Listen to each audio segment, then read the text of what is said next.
Bonjour à toutes et à tous. Aujourd'hui, on est le groupe Ruberchi, composé de Evan Taillez et Théodore Deguès, qui n'a pas pu être là aujourd'hui, mais qui nous a bien aidé hier. On a tenu à l'intégrer. Et nous allons vous présenter notre projet First Round, qui correspond au sujet numéro 4, qui est une IA servant aux entretiens techniques de l'entreprise.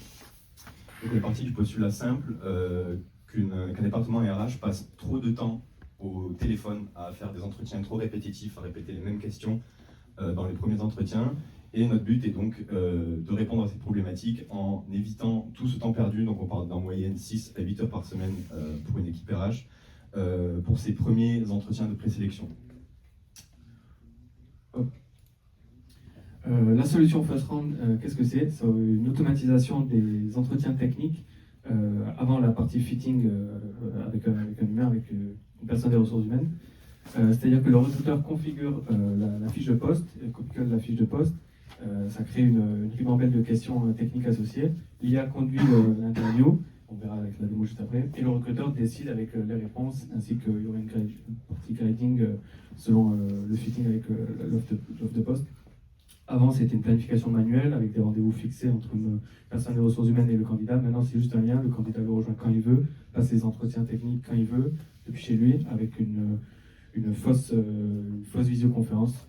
Mais une visio vaut 1000 mots, enfin, une démo vaut 1000 mots, pardon. On va vous faire une démonstration rapide. On a une vidéo d'une petite minute. Alors là, c'est la partie recruteur. On peut créer une session d'entretien avec la description du poste et le nom, ainsi que le nombre de questions techniques. Là, on a choisi 3, on peut en rajouter, on peut modifier l'ordre et continuer. Ça va créer un lien vers une visio, possible de partager via LinkedIn. Et côté candidat.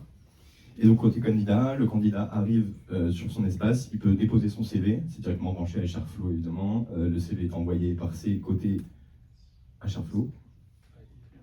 Pardon. Hop. Et une fois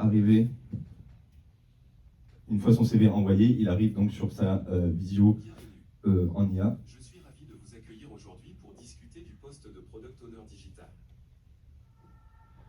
Donc l'IA, j'arrive pas, désolé. L'IA connaît évidemment, est liée avec l'offre de poste qui avait été rentrée par le recruteur et a accès donc à toutes les questions qui avaient été générées. Le candidat donc peut répondre en direct une fois que la question a été posée. On écoute ses réponses et si les réponses ne sont pas assez fournies, l'IA est en capacité de demander des précisions sur ces réponses. Et de retour côté ressources humaines, on peut revenir sur la fiche de poste et tous les candidats qui ont répondu sont listés avec un pourcentage de fitting selon le matching du poste par rapport au CV du candidat et la partie entretien, une note globale a été attribuée aux réponses de la personne du candidat. Il est possible de les trier du coup selon à quel point ils ont été bons. Donc on va utiliser le scoring HRFlow plus notre propre scoring sur les réponses de l'utilisateur. Côté technique, comment ça fonctionne? Un backend classique en Python avec une API REST qui va pouvoir d'une part s'interfacer avec HRFlow, on va voir plus en détail après, et une partie orchestration pour toute la session d'échange de l'interview avec donc le modèle IA qui est hébergé en local. Dans notre cas, on a utilisé un Ollama. Et toute la partie de traitement de l'audio, du TTS, du texte, et un front classique en React avec deux parties, l'espace front côté recruteur et l'espace front côté candidat. Pour le côté HRFlow, on utilise donc évidemment les deux grandes parties, la partie jobs pour indexer, parser tout ce qui est l'offre de stage, et la partie profil avec le scoring par exemple. Le business model, c'est un SaaS business to business avec un abonnement mensuel qui est indexé selon la grandeur de l'entreprise, avec une tarification dégressive. Un freemium pour les petites entreprises, faire pour tout le monde, pardon.